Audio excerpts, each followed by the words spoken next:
Have a look at this map. It shows the maximum range of Chinese nuclear intercontinental ballistic missiles. Now take a look at this map. The areas in green contain Russia's targets in the event of nuclear war. Now here is a map that shows America's nuclear strike target areas in blue. Notice anything in common on all of these maps? Why is South America in no one's nuclear target plan? That's a story that begins in October 1962, when for 13 days, the US and the Soviet Union hovered on the brink of nuclear war. Soviet missiles in Cuba pointed at American cities. US warships circled the island. Kennedy and Khrushchev traded threats.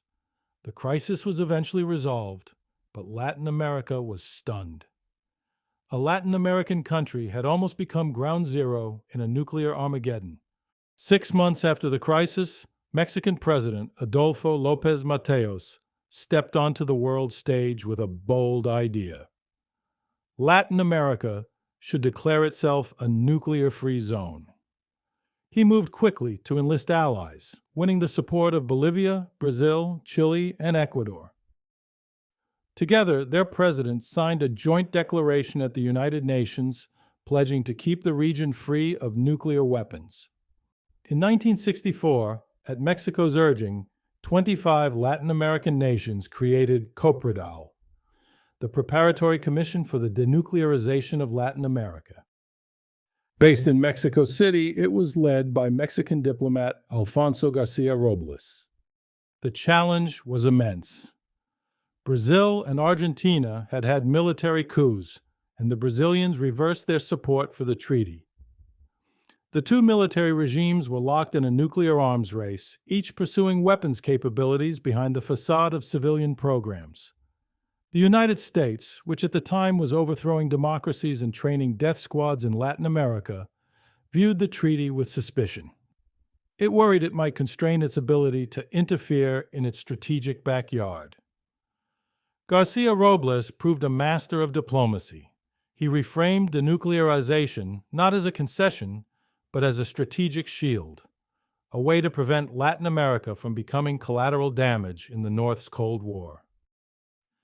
The treaty would protect sovereignty, strengthen unity, and still allow peaceful nuclear development. With verification by the International Atomic Energy Agency and safeguards stronger than the emerging Non-Proliferation Treaty, it would set a global precedent. García Robles made the case that while the superpowers spent billions on nuclear arsenals, Latin America could invest in education, healthcare, and infrastructure.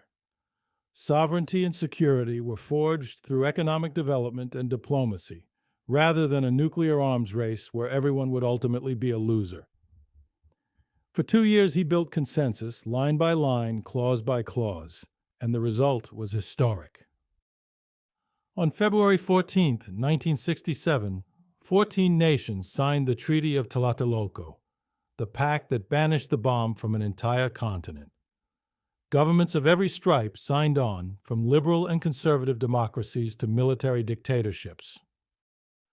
The treaty's protocols 1 and 2 required outside nuclear powers to respect the zone, even in their colonies in the Caribbean, and to pledge never to use, base, or test nuclear weapons there.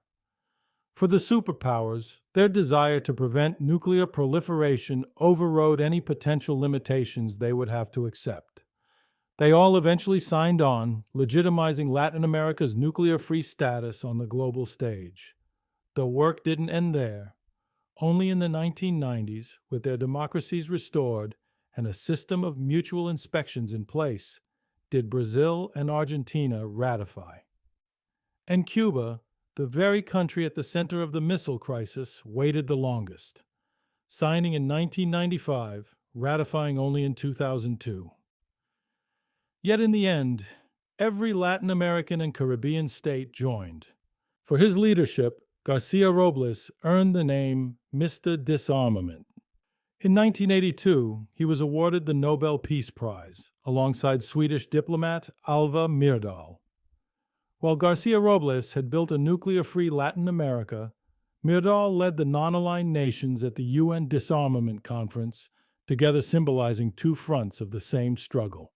Mexico had a vision that under the leadership of Alfonso García Robles, Latin America and the Caribbean made a reality with the Treaty of Tlatelolco. Their historic achievement inspired the South Pacific, Southeast Asia, Africa, Central Asia, and Mongolia to create their own nuclear weapon-free zones. Together, their moral leadership now lights the path to a world where our highest measure of progress is what we can build, not what we can destroy. Thanks for watching. Please hit the like and subscribe buttons if you would like to see more content like this.